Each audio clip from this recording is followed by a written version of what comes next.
I'm continuing my reading here, and what I'm doing in this series is I'm reading through the entire standard works of the Church of Jesus Christ of Latter-day Saints. This consists of the Bible, the Book of Mormon, the Doctrine and Covenants, and the Pearl of Great Price. I am reading in a chronological order of events, not according to publication or volume, so I will be skipping around just a little bit. I am continuing right now in the book of Exodus. Last video was the beginning of chapter 21. I will continue this chapter in this video. I will also be including portions from the Joseph Smith translation. And what this is an inspired correction or translation of the Bible done by Joseph Smith to restore those portions that had been lost over the years. So let us get into this. This is chapter 21. We will start at verse 12.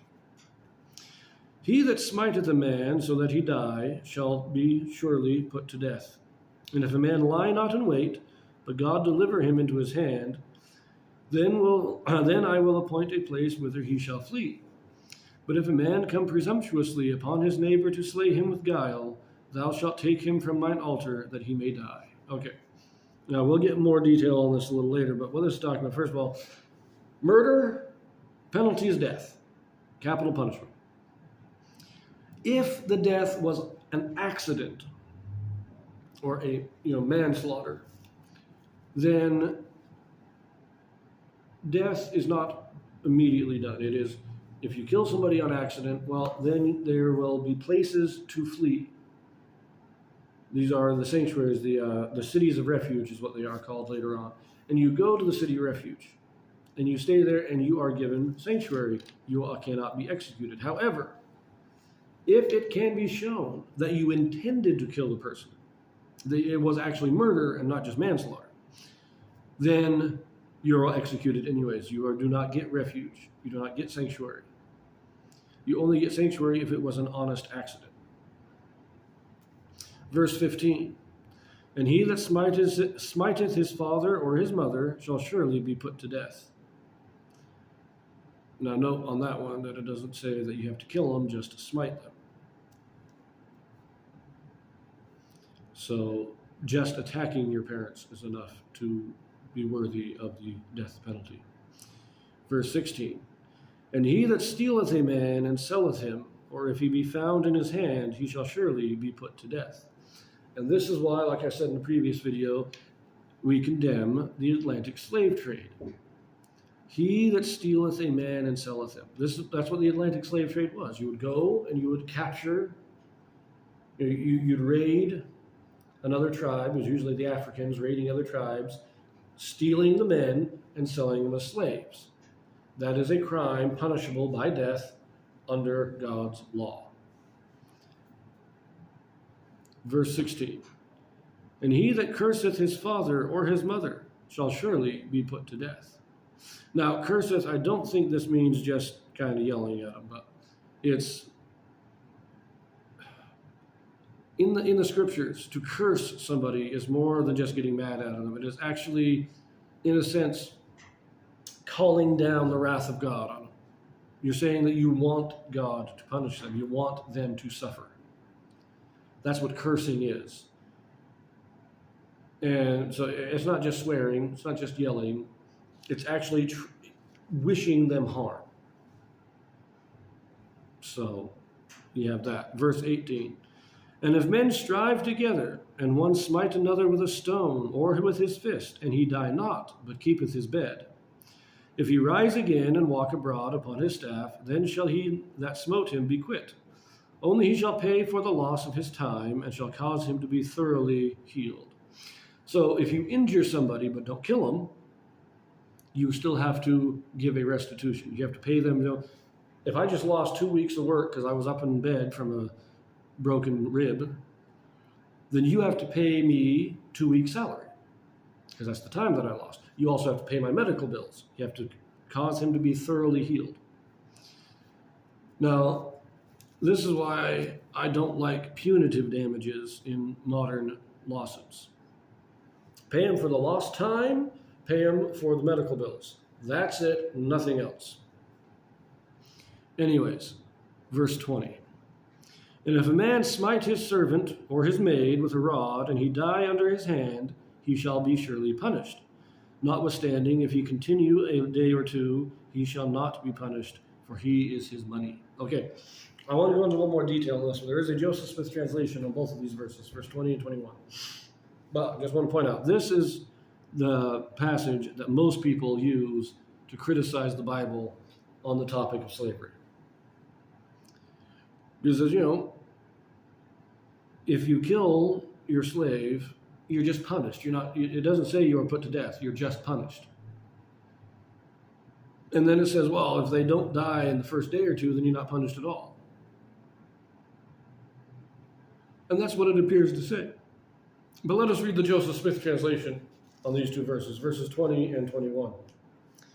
And if a man smite his servant or his maid with a rod, and he die under his hand, he shall surely be put to death. Notwithstanding, if he continue a day or two and recover, he shall not be put to death, for he is his servant. Notice the changes are very important. First, if you kill your slave, then you are put to death. It's the same as murdering anybody else. Murder is murder to God. It doesn't matter. But if you injure them and they recover, just like we read in the beginning there, where it said, if you hurt somebody but not kill them, you have to pay for their time and their medical expenses, right? But if it's your servant, you're already paying his time and medical expenses. So if you beat him and he doesn't die, then you are already out the work he would have done and the medical expenses that it took to heal him. That is already expected of you. So you have nothing else to pay. You've already paid that. Because he is your servant, these are the things you will have already done. If you kill him, it's still murder. You are still put to death. But if you don't kill him, then nothing more needs to be done because he is your servant. I think those changes are very important to understanding the law of God. So, let us continue. Verse 22. If men strive and hurt a woman with child, so that her fruit depart from her, and yet no mischief follow, he shall be surely punished, according as the woman's husband will lay upon him, and he shall pay as the judges determine. And if any mischief follow, then thou shalt give life for life, eye for eye, tooth for tooth, hand for hand, foot for foot, burning for burning, wound for wound, stripe for stripe. Now, this is one that a lot of people will try to use to justify abortion. Because it says, hurt a woman with a child that her fruit depart from her. That means if you cause a miscarriage. If you hurt a pregnant woman to the point that it causes a miscarriage, but the woman is not killed, and she suffers no other permanent harm, then there is no death penalty here. But you do have to pay reparations to the husband. You have to pay a just recompense to the father of the child, determined both by the husband and the judges. They get together and they determine a right recompense. If any harm comes to the woman, then it is eye for eye, tooth for tooth, life for life. It goes down, I think it is kind of starting with the most severe down to the least severe. Life for life, eye for eye, tooth for tooth, hand for hand, foot for foot, burning for burning, wound for wound, stripe for stripe. So this is not an endorsement or even an approval of an abortion. I mean, an abortion causing a miscarriage is still punishable under the law. And that's all. An abortion is just a forced miscarriage.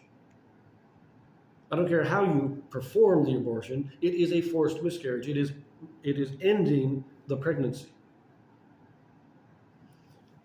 So this is not saying that abortion is okay. It is saying that it is not as bad as outright murder. To kill somebody who is already born, already alive, is worse, yes. But abortion is still wrong and is still punishable under the law of God.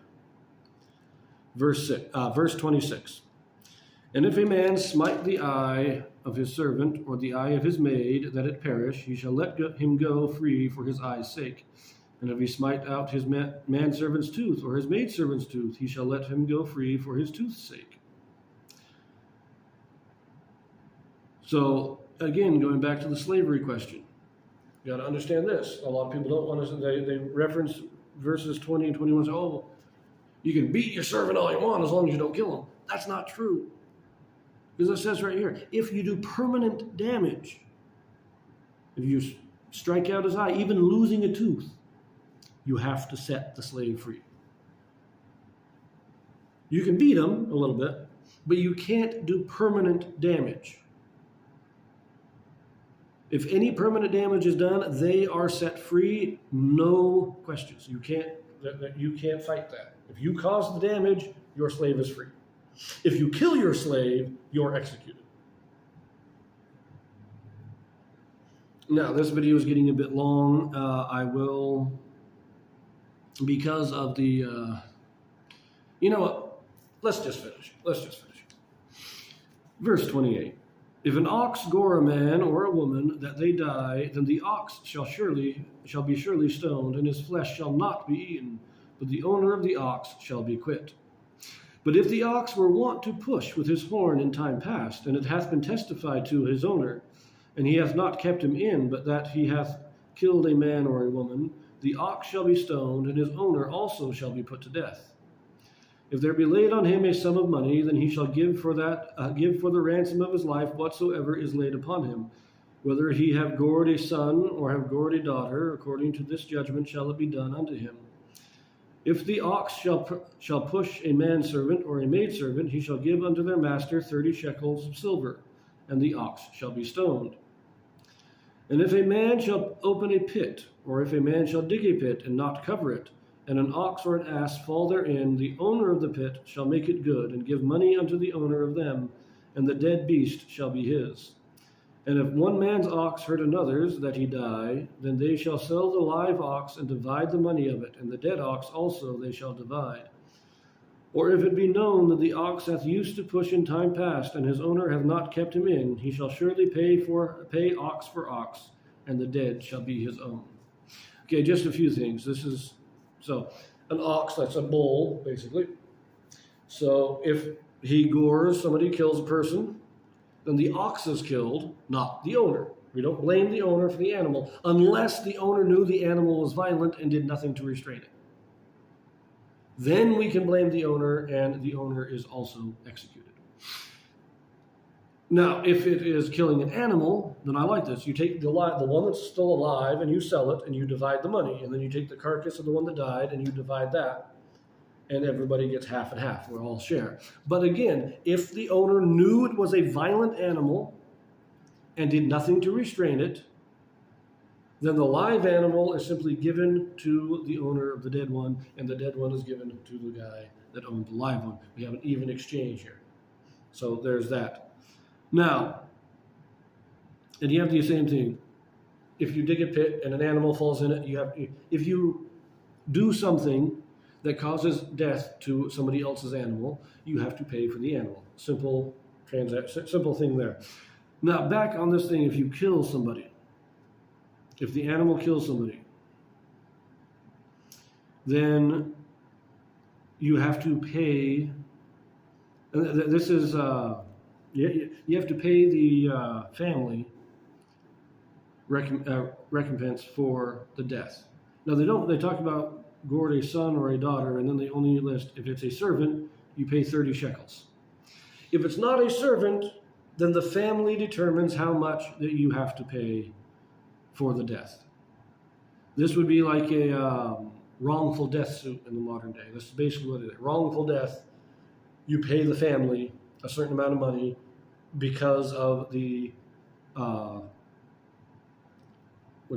stress, the bereavement, the loss of family, the loss of work that person could have given to the family, all that stuff. This is wrongful death suit. That's what this is. The reason that it is a set sum for a manservant or maidservant is because the servants, or these again are slaves, would have been bought or sold for a flat sum of 30 shekels. That was your standard price for a slave. So if you killed a slave, you paid for the slave. Otherwise, you had to go through a wrongful death suit and determine by the family how much you would pay. But this video is getting a bit long now, so I'm going to end it here.